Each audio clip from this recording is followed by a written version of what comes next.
नमस्कार. आज आहे 26 जुलै 2025. तर आजपासूनचा परत एक खास करून शेतकऱ्यांसाठी अंदाज देणार आहे. तर खास करून काय करू, आपण सुरुवात उत्तर महाराष्ट्राकडे करू. काय झालं, उत्तर महाराष्ट्राकडे काही भागामध्ये पाऊस पडले नाही.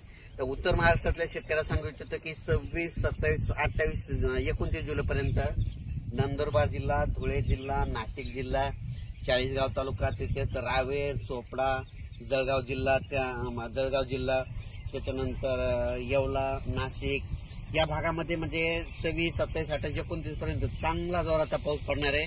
शेतातून पाणी बाहेर निघणार आहे म्हणून हा अंदाज उत्तर महाराष्ट्रातल्या शेतकऱ्यांना लक्षात येतो. त्याच्यानंतर काय झालं की पश्चिम महाराष्ट्रामध्ये सोलापूर जिल्हा, सांगली जिल्हा,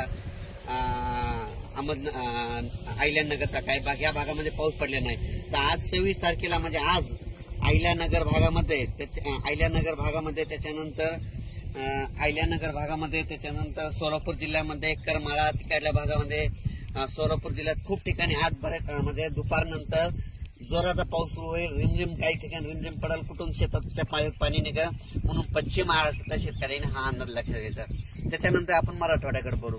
मराठवाड्याकडे सांगायचं झालं तर लातूर जिल्हा, धाराशिव जिल्हा, बीड जिल्हा, परभणी जिल्हा, जालना जिल्हा, संभाजीनगर, नांदेड, हिंगोली या जिल्ह्यामध्ये म्हणजे आज 26, 27, 28 पर्यंत चांगला दुपारनंतर जोरानं पाऊस येईल. सरी येत राहतील, जोरानं पाऊस येईल, पुन्हा मग कमी होईल, पुन्हा रिमझिम येईल. पण 28 तारखेपर्यंत मराठवाड्यामध्ये ह्या 5-7 जिल्ह्यामध्ये पाऊस 28 तारखेपर्यंत चालू राहणार आहे आणि 29 नंतर सूर्यदर्शन होणार आहे. त्याच्यानंतर